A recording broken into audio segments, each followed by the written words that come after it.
Battery से हम करेंगे आज, बैटरी वाले क्वेश्चन करेंगे।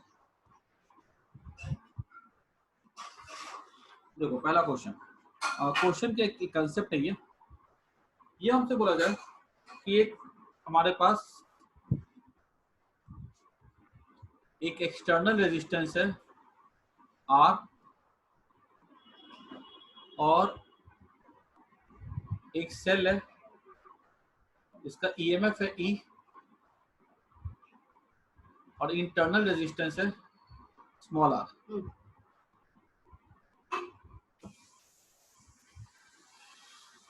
EMF कितना E है, इंटरनल रेजिस्टेंस कितना स्मॉल r है। यहाँ पे हमने इसको कनेक्ट कर दिया, ठीक है। तो अब देखो हमें क्या चाहिए होता है, हम कोई भी सेल अगर घर पे यूज करते हैं, कोई भी सोर्स यूज करते हैं, तो हमारी कोशिश होती है कि हमको रेजिस्टर में या ज्यादा से ज्यादा पावर मिले, ठीक है। मान लो कोई मोटर है, ज्यादा पावर मिलेगा मतलब ज्यादा एनर्जी मिल रही है, ज्यादा एनर्जी मिलेगी, ज्यादा पानी उठा सकता है ऊपर वो, ठीक है। तो इस तरह से हम क्या चाहते हैं, हमको पावर बाहर में कैसा मिले, मैक्सिमम मिले। तो क्या कंडीशन होनी चाहिए, इस कैपिटल आर और स्मॉल आर में क्या रिलेशन होना चाहिए ताकि पावर आउटपुट मैक्सिमम हो। तो पूछा गया है, derive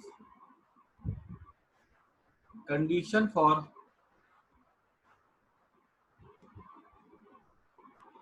maximum power output in are, ठीक है। तो पावर कैसे निकालेंगे, पावर का फॉर्मूला कैसे निकालेंगे, यहाँ पे पावर हो जाएगा आई स्क्वायर आर। आई क्या करंट हो गया, यहाँ पे आई का लिख सकते हैं हम लोग E by R plus R का स्क्वायर इनटू कैपिटल आर। ये क्या हो गया, E square R by R plus capital R. अब हमको ऐसा कौन, अगर हमारे को ऐसा कौन सा कैपिटल आर चूज करे ताकि हमको यहाँ पे रेजिस्टर पावर कैसा मिले, मैक्सिमम मिले, तो हम क्या ले सकते हैं,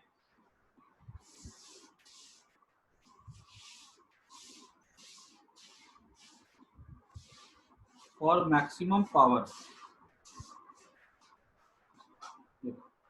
पावर जो आउटपुट हमको मिलेगा ना यहाँ पे, ये किस पे डिपेंड कर रहा है, ये अगर हम कैपिटल आर बढ़ा देना, ठीक है, तो हम ये बोले कि कैपिटल आर बढ़ा देंगे तो पावर आउटपुट बढ़ जाएगा, तो प्रोपोर्शनल दिख रहा है, लेकिन नीचे भी तो आ रहा है ना, तो इसलिए हम लोग डायरेक्टली नहीं बोल सकते कि आर बढ़ाए कि घटाए कि कितना रखें। तो हमको क्या करना होगा, जब भी ऐसे कंफ्यूजन में हम पढ़ जाते हैं ना, जब भी ऐसा कंफ्यूजन आता है, वहां पे हम यूज करते हैं rule of maxima and minima. लिखेंगे for maximum power output dp by dr equals to 0।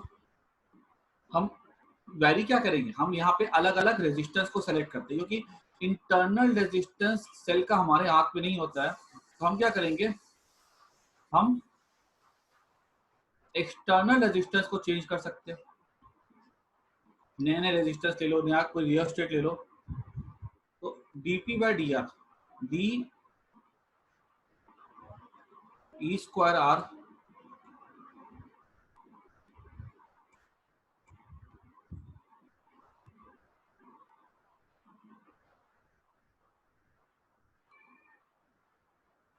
Bye dr equal to 0, ठीक है। इसको डिफरेंशिएट करेंगे तो हमको आंसर मिल जाएगा। डिफरेंशिएट कैसे करेंगे, देखो तो ई स्क्वायर तो बाहर चला गया, कांस्टेंट होगा तो 0 ही हो जाएगा। Therefore D R plus R raise to -2 और 0 होगा। अब जब डिफरेंशिएट करेंगे, इसको माना कांस्टेंट, इसको क्या डिफरेंशिएट, तो n x raise to n -1। Actually ये u बाय v वाले फॉर्मेट में आ रहा है, इसको हमने u v रेज टू -1 वाले फॉर्मेट में कन्वर्ट कर दिया, ठीक है, ताकि हम इसको आसानी से सॉल्व कर सकें।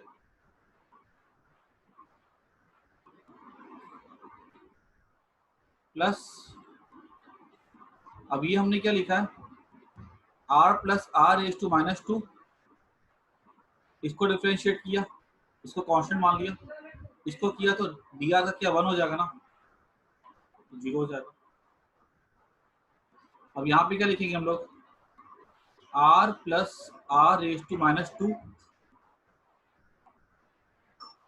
यहाँ बचेगा -2r, r plus r raise to -1, और यहाँ क्या बचेगा -1 इक्वल टू 0। ये तो कोई मतलब ही नहीं है, बिकॉज ये तो हमेशा पॉजिटिव ही आएगा, इसका तो कोई मतलब ही नहीं है, ठीक है, क्योंकि यहाँ से हमको capital R equal to -r मिलेगा, जो कि सेंसलेस है, क्योंकि एक मतलब प्लस एक मतलब माइनस तो पॉसिबल ही नहीं है। इसको हमने सेलेक्ट किया, 2r equals to -1/r plus r,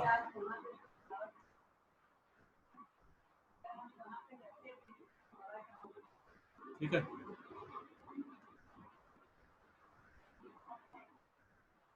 1 एक मिनट, अच्छा यहाँ पे प्लस है बराबर, ये हो जाएगा। अच्छा, इसको कांस्टेंट माना, इसको डिफरेंशिएट किया, ठीक है, ये ऐसा हो गया,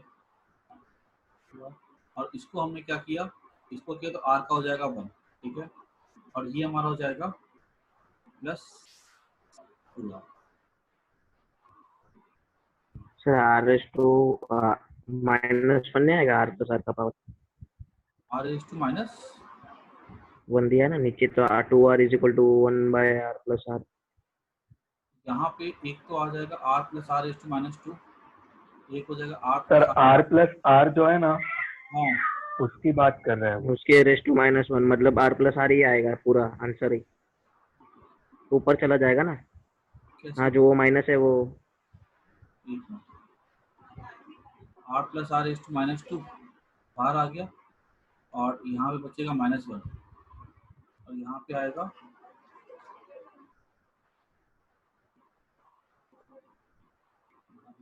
तो सही जा रहे हैं।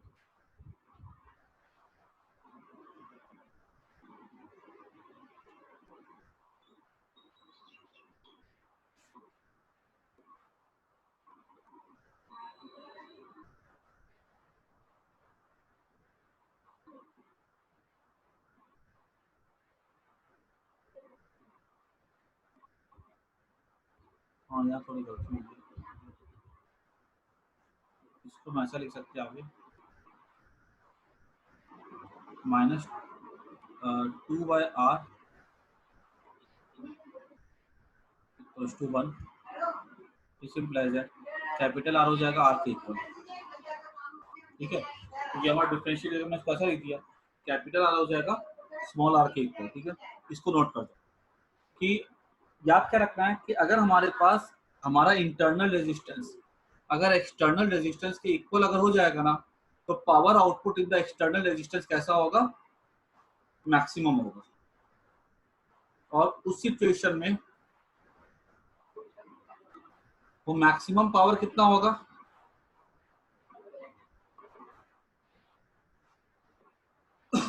मैक्सिमम पावर ये ना, तो E square into small R by small R plus R, small R हो जाएगा 2r, 4r square, E square by 4r, this is the maximum power output, ठीक है।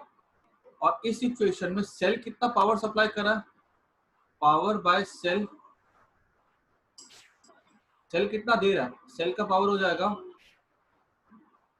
आई ई इंटू आई होता है, power by cell E into I. अब E तो हमको पता है,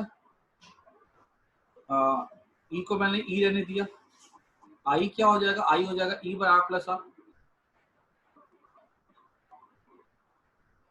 ठीक है।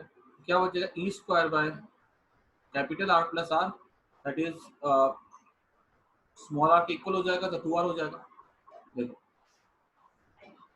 ये सेल कितना पावर दे रहा है, ई स्क्वायर बाय 2r, और हमको कितना मिल रहा है रजिस्टर में, ई स्क्वायर बाय 4r, तो आधा मिल रहा है, ठीक है। और हम इससे बेहतर एफिशिएंसी नहीं ला सकते, मतलब इससे इसमें एफिशिएंसी कितनी है 50%, इसको एफिशिएंसी छोड़ो एक बार, ठीक है, जो मैंने लिखा ना इतना लिख लो पहले, और खाली नोट कर जाना कॉपी में, ये वाला चाहो तो मेरे बार के लिए छोड़ दो, ये अभी हम डिस्कस करेंगे, ठीक है। फिर से खाली पावर कब मैक्सिमम मिलता है वो याद रखो, और सेल कितना पावर, ये कितना पावर आउटपुट मिल रहा है हमको, ये कंडीशन हो गई मैक्सिमम पावर मिलने की, और ये कितना पावर मैक्सिमम मिलेगा उसकी वैल्यू होगी।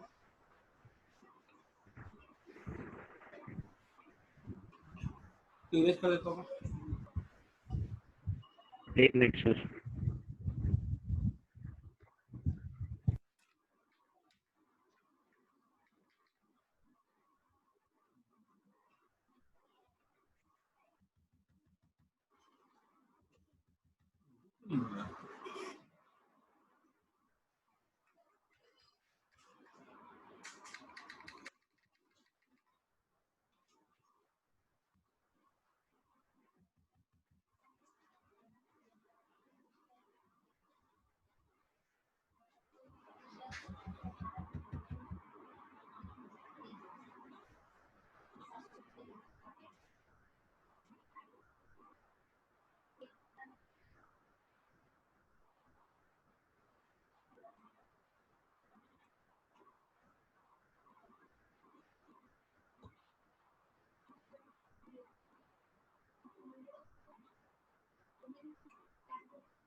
वो लिखा हुआ, ये वाला क्वेश्चन खुद से ट्राई करो, सब आंसर निकालो इसका।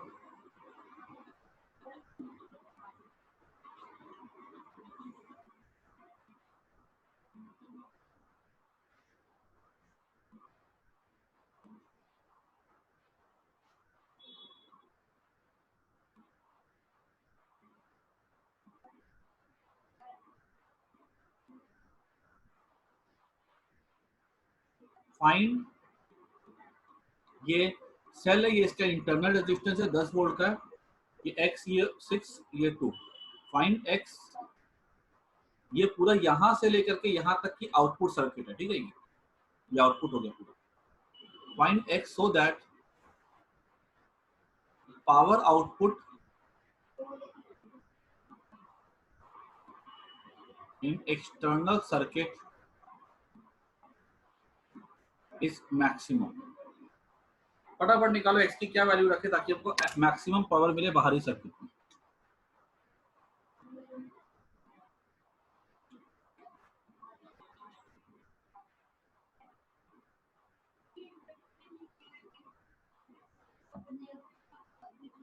बताओ x की वैल्यू क्या होगी।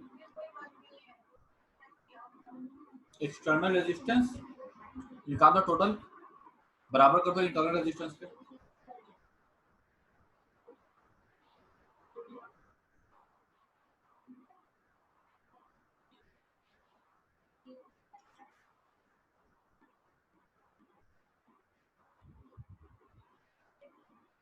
तो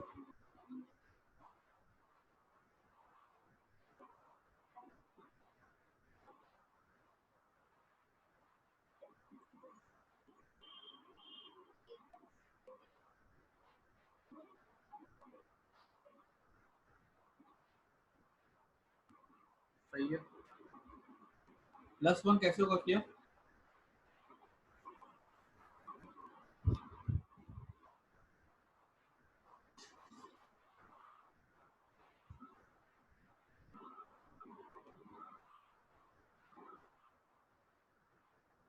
नहीं देखो आंसर देखो 3 होगा, 3 होगा आंसर, सही है। हाँ सर, दिया गया दिया गया।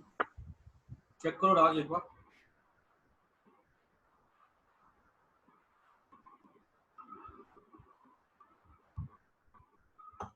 सही है, आ गया।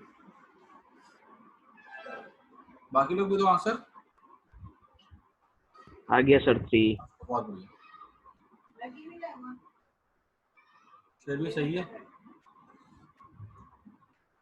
अच्छा, इसका भी नहीं आया, देख लो ये रेजिस्टेंस कितना हो जाएगा external, 6 into X by 6 plus X plus 2, ये इसका इफेक्टिव रेजिस्टेंस हो गया, R1 R2 by R1 plus R2 equals to बाहरी इंटरनल रेजिस्टेंस कितना 4 है, 6 into X by 6 plus X this 2 तो 6x हो जाएगा 12 प्लस 2x, ठीक है।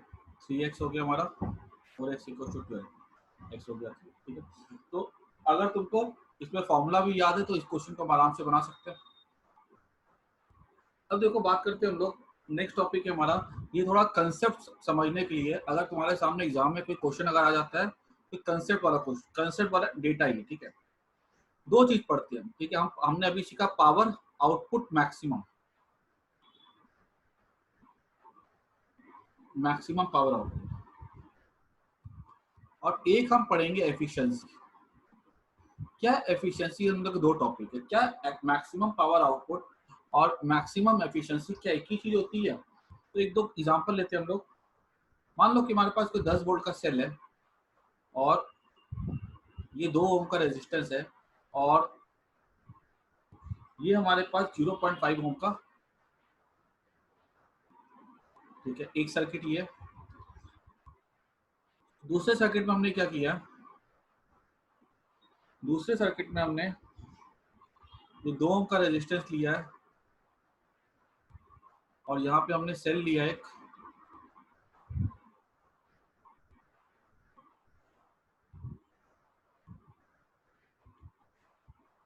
दस वोल्ट का, और यहाँ पे हमने रेजिस्टेंस लिया एक 2 ओम का, ठीक है। फिर हमने एक और सर्किट लिया है, 10 वोल्ट का सेल है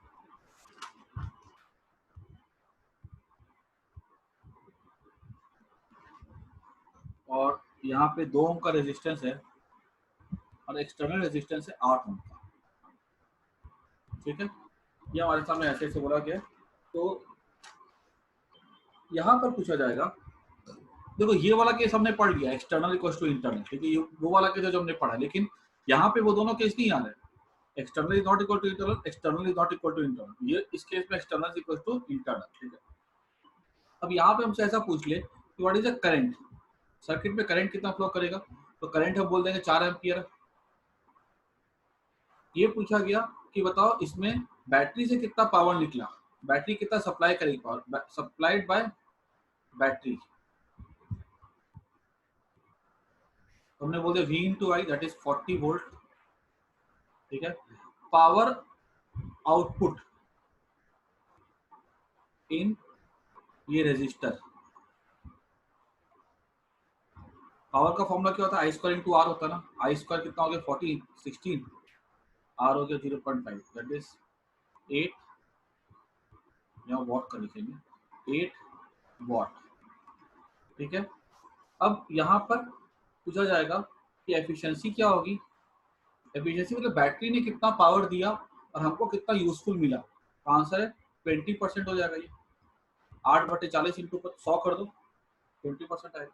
मतलब अगर इसमें से एनर्जी निकल रही है तो बाकी एनर्जी सारी की सारी कहाँ जा रही है, यहाँ पे जाके वेस्ट हो रही है, ठीक है।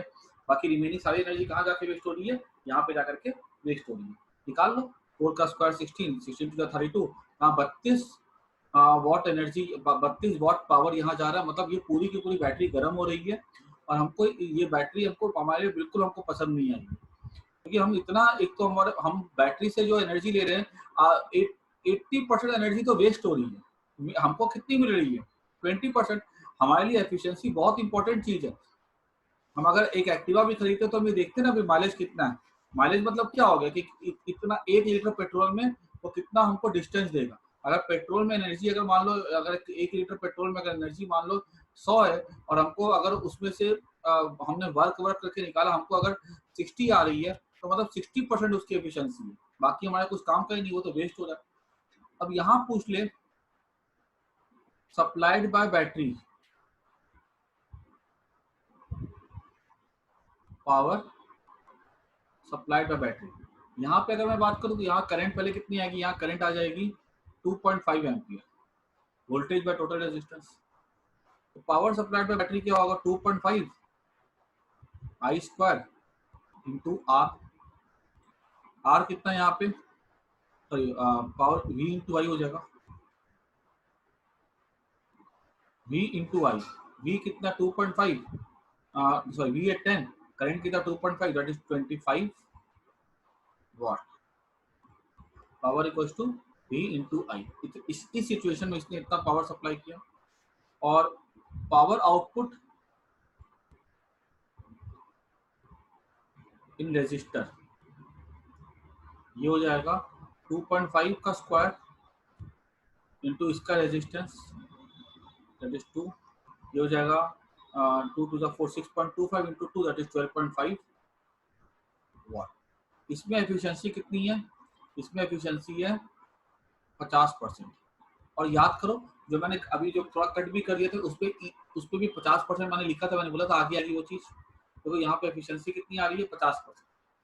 अब इसने सप्लाई किया 25 और इसमें आया 12.5। और एक चीज हमेशा याद रखना कि जब भी हमको एक्सटर्नल रेजिस्टेंस और इंटरनल रेजिस्टेंस अगर इक्वल होता है तो हमको पावर आउटपुट रेजिस्टेंस में तो मैक्सिमम मिलता ही है, लेकिन उस सिचुएशन में जो एफिशिएंसी होती है वो कितनी होती है? 50%। ठीक है, अब यहाँ पे आ जाओ, यहाँ करंट कितनी जाएगी? 1 ampere. Power supplied by cell,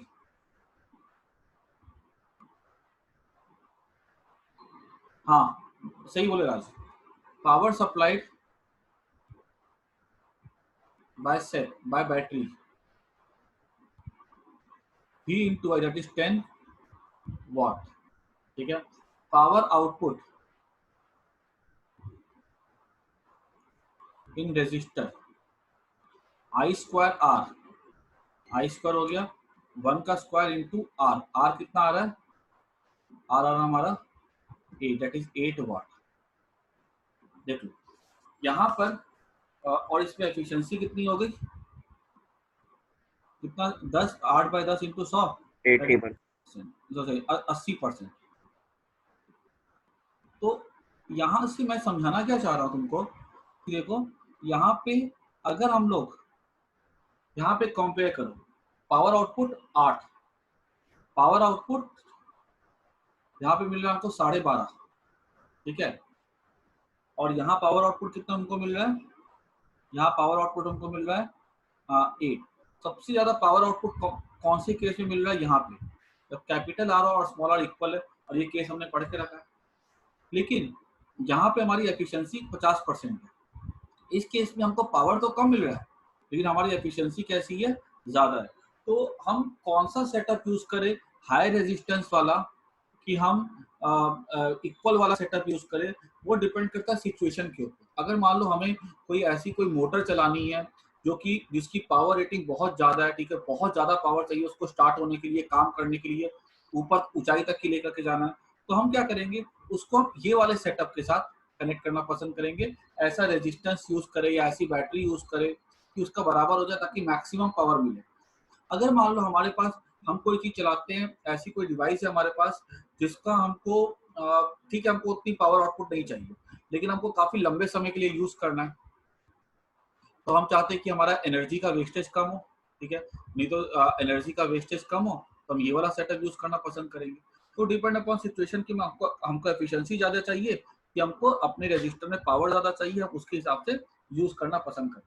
ठीक है, ये पता है एक्चुअली तो नेटवर्क अनस्टेबल बता रहा है, ये पता है कुछ एक, हालांकि ऐसे एग्जांपल के तौर पर बता रहा हूँ मैं कि अगर तुम एक्टिवा चलाते हो ना, ठीक है, तो जब तुम एक्टिवा को एकदम एक्सीलरेटर तेजी से मारते हो तो उस समय क्या होता है? तुम्हारी पावर जो पेट्रोल से निकल रहा होगा बहुत तेजी से निकल रहा होगा, तभी ना तुम 1 किलोमीटर खत्म कर दिए तो मान लो 10 सेकंड में, और कोई आदमी लो स्पीड में चलाता है 1 किलोमीटर चलाता है वो 25 सेकंड में। तुमने 1 किलोमीटर वाला जो तुमने पेट्रोल यूज किया तुमने 10 सेकंड में खर्च कर दिया उसको, एनर्जी को, और उसमें क्या पावर आउटपुट हमारा ज्यादा है जब तुम हाई स्पीड पे चलाते हो। ठीक है, तो लेकिन अगर मान लो कहते कि अगर तुम एक्टिवा पे के कभी भी उसके पढ़ोगे ना, उसके वर्किंग पे लिखा होता है कि इसकी जो गाड़ी को हमेशा ड्राइव करो 40 से 50 किलोमीटर के बीच पे, क्योंकि उस समय क्या होती है? उसकी एफिशिएंसी सबसे ज्यादा होती है। एफिशिएंसी ज्यादा होती है मतलब कि हमारा पेट्रोल जो होता है कम जलता है, ठीक है, और हमको एनर्जी मिलती है। ठीक है, तो एफिशिएंसी और पावर दोनों अलग अलग चीजें होती हैं, हमें क्या चाहिए हम उसके हिसाब से अपने कॉम्बिनेशन ऑफ सेल्स को यूज करते हैं। ठीक है, आई थिंक सबको समझ में आ गया होगा।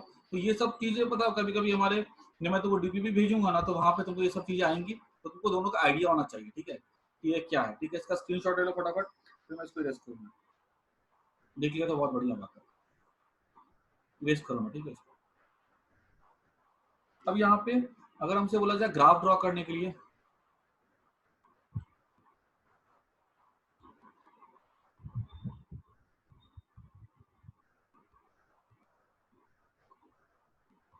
पावर का और रेजिस्टेंस का ग्राफ,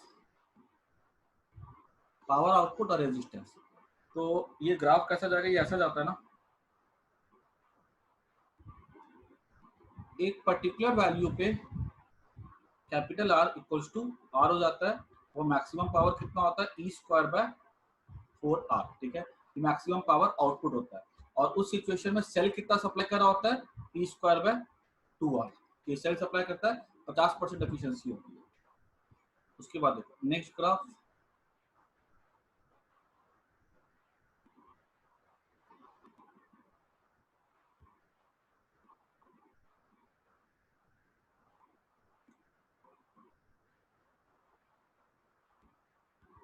ये ग्राफ है हमारा एफिशिएंसी का और रेजिस्टेंस का, ठीक है। अब अगर हमने यहाँ पे बात की, देखो अगर हम एफिशिएंसी हमको ऐसे बढ़ेगी, जैसे जैसे आर बढ़ाएंगे वैसे वैसे एफिशिएंसी बढ़ेगी, और ये 100% कब हो जाएगी, जब हमारा रेजिस्टेंस कितना हो जाएगा, इन्फिनिटी, ठीक है। जब कैपिटल आर इन्फिनिटी होगा, बहुत बड़ा होगा, तब ना जाके हमारी एफिशिएंसी 100% होगी। आर बढ़ाने से एफिशिएंसी बढ़ती है, और हमारी एफिशिएंसी जो होती है, हमने अभी देखा कि 50% कब होती है, ये हो जाएगी 50% जब कैपिटल आर किसके इक्वल हो जाता है, स्मॉल आर, ठीक है। तो हो सकता है एग्जाम में डायरेक्ट तुम ग्राफ देते एफिशिएंसी का, ठीक है, रेजिस्टेंस का, तो तुम वहाँ पे ड्रॉ कर सकते हो। सेलेक्ट करने बोलेगा तो वहाँ सेलेक्ट कर देना, ठीक है। जो अगर नोट किया हुआ तो फटाफट लिख लो,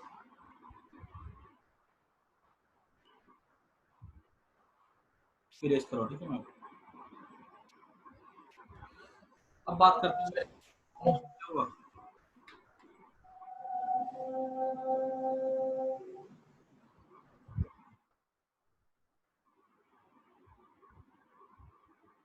अब देखो बात करते हैं कॉम्बिनेशन ऑफ सेल्स की। कॉम्बिनेशन ऑफ सेल्स हमने पूरा पढ़ के रखा है बोर्ड लेवल का, ठीक है। अभी हम लोग थोड़ी सी बात करेंगे एंट्रेंस की, ठीक है। ये तो सबको पता है कि अगर हमारे पास अगर एन सेल्स है, ठीक है, सब कनेक्टेड सीरीज में है, ठीक है, ये हमने सब पढ़ के रखा है कि इसका नेट एन ही था, नेट रेजिस्टेंस क्या था, इसकी आर प्लस एन आर था, ठीक है, ये हमने पढ़ के रखा। हमने कॉम्बिनेशन ऑफ सेल्स पे जब हमने पढ़ा था ना, अभी हम देखो, अभी हमने ये वाला पढ़ लिया था, अभी हम पढ़ने जा रहे हैं कि जो कॉम्बिनेशन ऑफ सेल्स, हमने उस पर जितनी भी बैटरी ली थी सब इक्वल ईएमएफ की थी। अगर वो बैटरी अनइक्वल ईएमएफ की हो, क्या हम लोग तो क्या होगा, ठीक है। अच्छा, और अगर हमने पोलैरिटी चेंज कर दी तो क्या होगा, जैसे कि मान लो हमारे पास एम सेल्स था, ठीक है। एग्जांपल ले लो पहले, एक सिंपल सा एग्जांपल, मेरे को बताओ तुम लोग, ठीक है, चैट बॉक्स में, कि मेरे पास 100 सेल है, तो इससे मैक्सिमम ईएमएफ 100 ई क्रिएट होगा, ये तो सबको पता है। अगर एक सेल का ईएमएफ ई है तो, अब मान लो किसी ने इसमें से 2 सेल जो थी ना, उसको उसने गलती से उल्टी पोलैरिटी में चेंज कर दी, मतलब ऐसे जा रहा था, ठीक है, और किसी ने क्या किया, ऐसे 100 तक की जाना था, और किसी ने क्या किया, ऐसे ज्वाइन कर दिया, ठीक है, पोलैरिटी उल्टी कर दी। तो क्या, अगर उल्टी पोलैरिटी कर दी है, तो ई अगर है तो एक सेल का, तो क्या 2 को अगर उल्टा अरेंज कर दिया है, क्या है, तो क्या मेरा ईएमएफ 98 ही हो जाएगा, ट्रू की फॉल्स, बताओ। अगर हमने उल्टा ज्वाइन कर दिया है,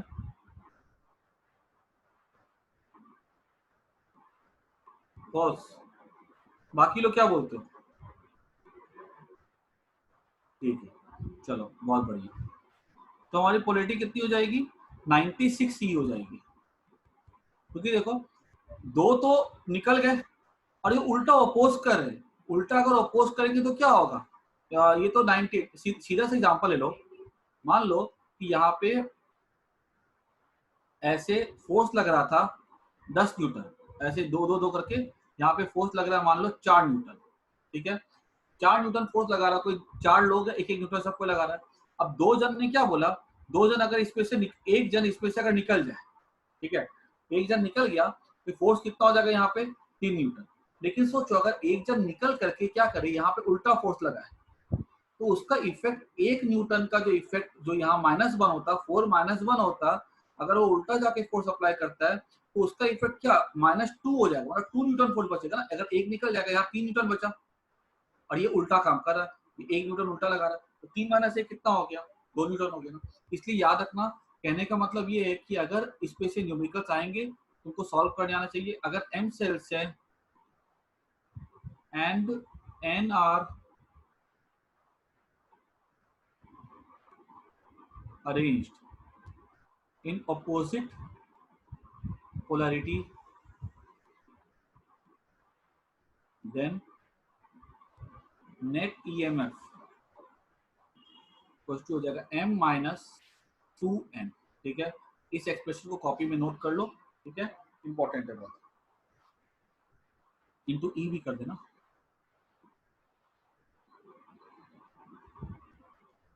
ठीक है। तो ये हमारा हो जाएगा n - 2 इंटू ई हो जाएगा। तो सीधी सी बात है, तो सबको समझ में आ गया। अच्छा, अब बात आती है कि अगर मान लो हमारे पास, हमने क्या किया, हमारे पास एक बैटरी थी हमको मिली, ठीक है, 100 वोल्ट की बैटरी मिली, ठीक है। ये समझना बड़े काम की चीज है ये। 100 वोल्ट की बैटरी मिली, 2 ओम रेजिस्टेंस था उसका, और हमारे पास एक्सटर्नल रेजिस्टेंस था 8 ओम का, ठीक है। और ये 100 वोल्ट का है ऐसा।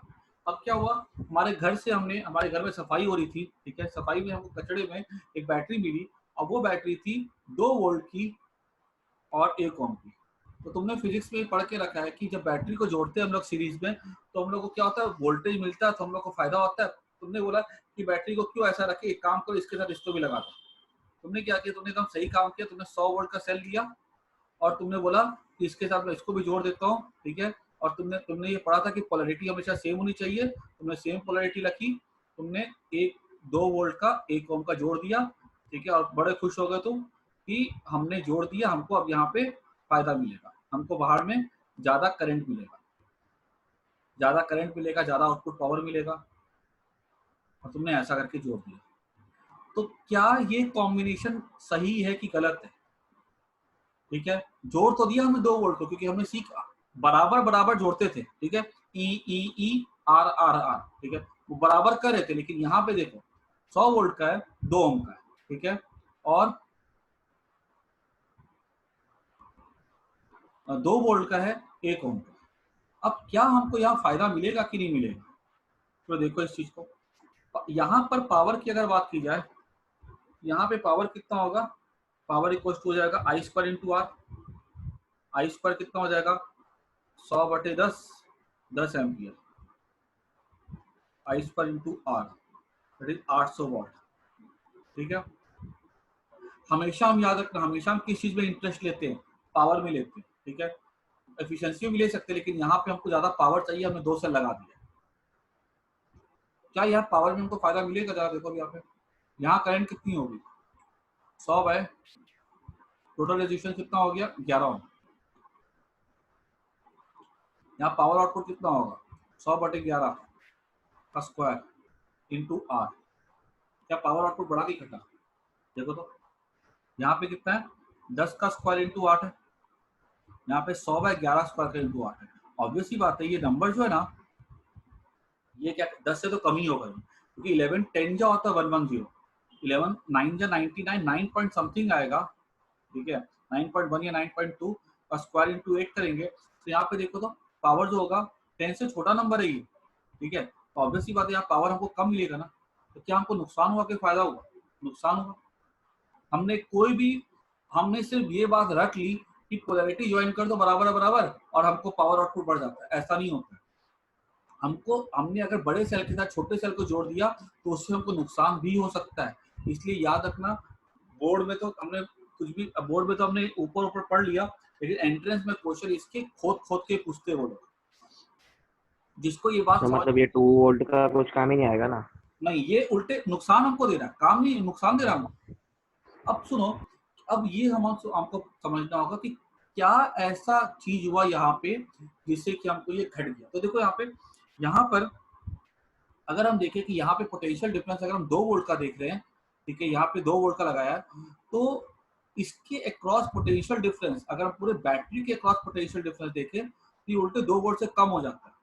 कैसे देखो, 2 माइनस आई कितना निकला हमारा, आई निकला 100/11 इंटू इसका रेजिस्टेंस कितना है 1, तो 2 माइनस ये कितना हो जाएगा 11 बन जाए 11, इसके क्रॉस अगर हम देखें तो 100 इंटू 1 है ना, तो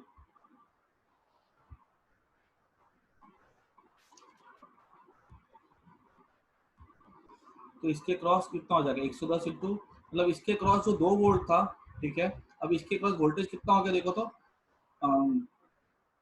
11 बन जाए 11, 1199, ठीक है, 9 पॉइंट समथिंग हो गया, ये कितना हो गया -7 पॉइंट समथिंग हो गया। देखो कहाँ 2 वोल्ट सपोर्ट था, कहाँ हमको यह -7 वोल्ट मिल रहा है। देखो ये जो 100 वोल्ट था हमारा पोटेंशियल, हमने सोचा कि 102 हो जाएगा, नहीं, यहाँ पे सपोर्ट में कितना आ रहा है -7 आ रहा है। एक्चुअली ये जो सेटअप होता है this is called as charging of battery. Battery ऐसे ही चार्ज होती है, ठीक है, यहाँ पे बैटरी चार्ज हो रही है, ठीक है, वोल्टेज इसके क्रॉस कम हो गया है, 2 वोल्ट से कम हो गया है, जिसकी वजह से क्या होता है यहाँ पे हमको ये डिमेरिट दे रहा है। तो अब ये हमसे सवाल पूछा जाएगा, देखो क्वेश्चन कैसा आएगा आईटी में, नेट में तुम्हारे कैसे क्वेश्चन आएंगे कि क्या कंडीशन ले, ऐसा बोल देगा यहाँ पर कि अगर यहाँ पे एक सेल अगर इवन है, अब समझना मीन तुमको कंसेप्ट समझ में आ गया है, अब तुम जो समझोगे ना तुम उससे सम भी सॉल्व कर सकते हो। बोल देगा ऐसा कि एक्सटर्नल रेजिस्टेंस आर है, ये E1 सेल है, ये R1 सेल है, ये E2 सेल है, ये R2 सेल है, ऐसा बोलेगा यहाँ करंट आई फ्लो कर रहा है, हम E2 को कैसा ले, कम से कम क्या होना चाहिए E2 की वैल्यू कि हमको करंट यहाँ पे पावर ज्यादा मिले। तो पावर ज्यादा मिलने के लिए इसके क्रॉस जो वोल्टेज होगा ना वो पॉजिटिव होना चाहिए, क्योंकि यहाँ नेगेटिव आ रहा है इसलिए वो कम हो गया। 2 वोल्ट के सेल को उल्टा लगा सकते हो क्या, उल्टा लगा करके देख लो एक बार।